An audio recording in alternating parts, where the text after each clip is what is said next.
All new on the night team.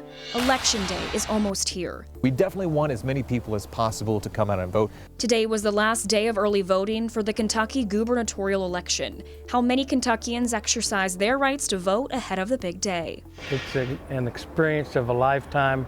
I wish I could go on it again. And today, Kentucky veterans who participated in September's Honor Flight Bluegrass were invited to watch a premiere of a new WHAS11 documentary on their trip, how our heroes were honored for their service and sacrifice. Plus, whispers of temporary layoffs from Ford at the Louisville assembly plant are true, but UAW Local 862 president is telling us that it's nothing to worry about. WHAS 11 night team starts right now.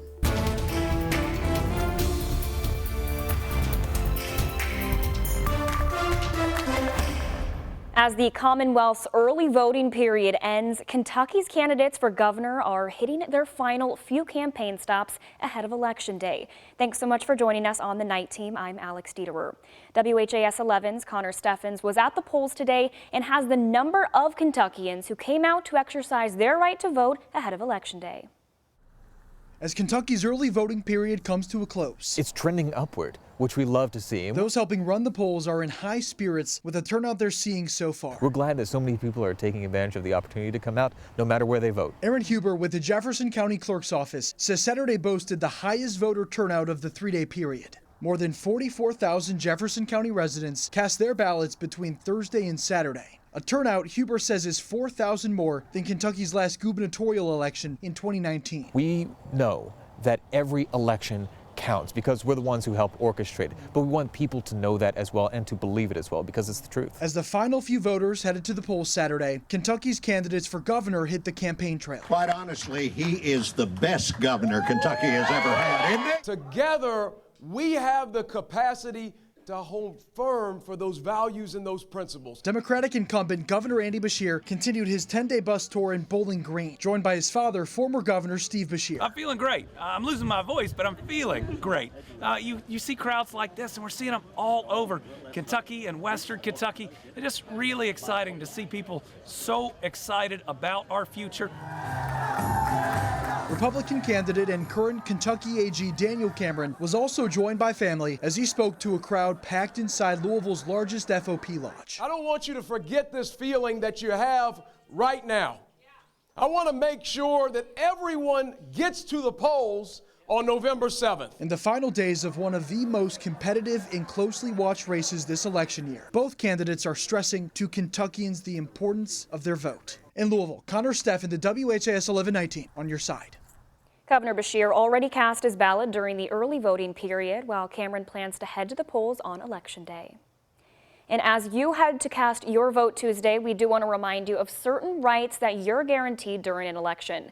Secretary of State Michael Adams, who is running for re-election, has released a voter's Bill of Rights. So as you see right here on your screen, you have the right to have your vote counted accurately, cast your vote if you're in line to vote, ask for help, get a replacement ballot if you make a mistake, and vote free from coercion. You can report any problems or violations of election laws to the Election Law Hotline. That's the number right here on your screen. It's 1-800-328-VOTE.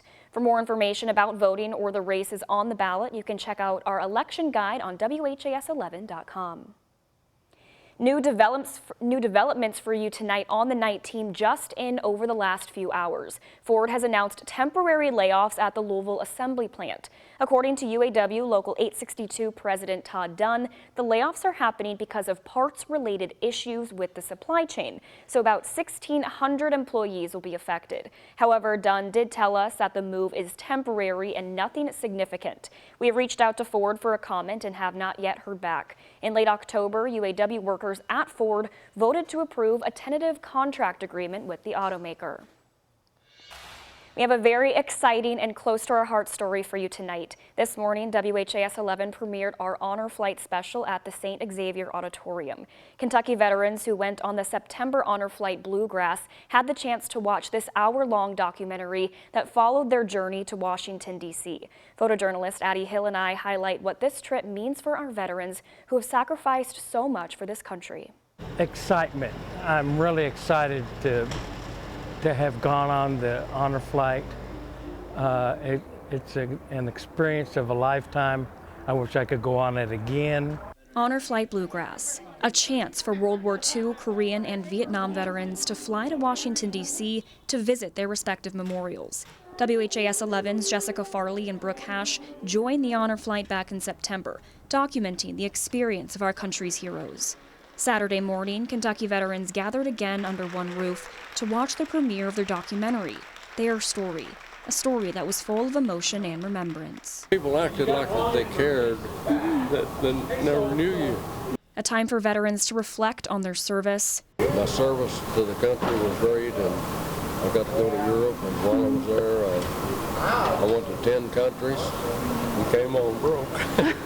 Their sacrifice. You know, people that had not been on it didn't really realize how important it was to the veterans, to their heart. And finally receive a thank you. Time and time again, veterans come up to me and said, "Thank you for the best day of my life."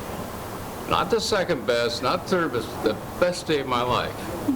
And of course, you know, we said, "No, thank you, because you bought us this country. You made this country great, and we're all thanking you." Sounds of their past flooded the auditorium. Everybody was happy.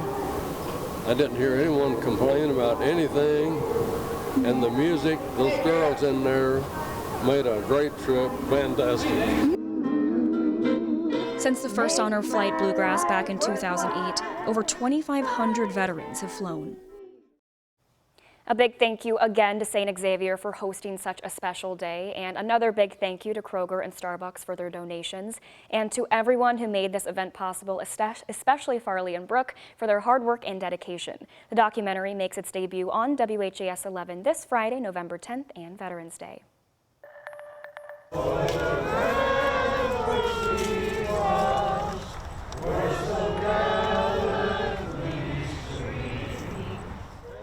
Today, a ceremony was held to honor the memory of Black veterans. Congressman Morgan McGarvey joined the National Association of Black Veterans at the Greenwood Cemetery, an historic resting spot for many Black Louisvillians. We have a history in this state and in this country where we have not honored our Black veterans enough.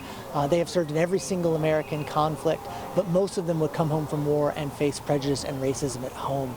We have to make sure that we recognize that we acknowledge that we come together to make sure that we honor their sacrifice and really try to have freedom and justice for all. Today, they placed a wreath underneath the flag to represent all Black veterans from every conflict in American history. Well, Louisville football with another huge win at home today. The Cards taking down Virginia Tech 34-3. For more on that, sports reporter Mason Hordisky joins us now. Mason? Alex, another Saturday, another dominating home victory for the Louisville Cardinals. Offense, defense, everything from top to bottom for the Cards. Felt like a well-oiled machine in this one. For more on the big win, Kent Spencer joins us at L&N Stadium.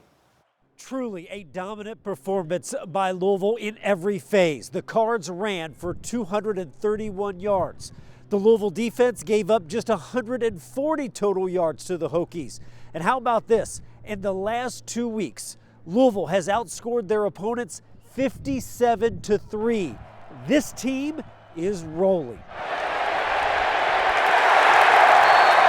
I think this team has really gelled together lately very well.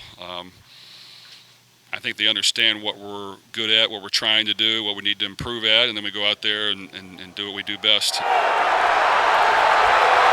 We've been like a pedal to the metal type team, you know, always keep your foot on the gas. Obviously, you know, we let one slip, but, you know, we use that as fuel. So I just think we challenge our guys to raise the bar each and every week.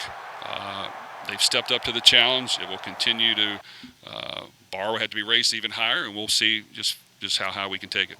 The Cards did come into this game beat up. They had several game-time decisions like running back Jawar Jordan, Jamari Thrash, Jarvis Brownlee did not play.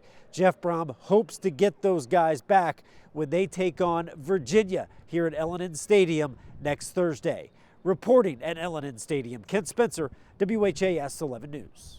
Thanks so much, Kent. But that's just a taste of what we got coming for you later on in sports. We'll have all the highlights from that one, plus Kentucky, Indiana, Western Kentucky, Lou City, Breeders' Cup, high school state volleyball. If you don't get the idea, fully loaded sports coming up later on. Alex? Thank you, Mason.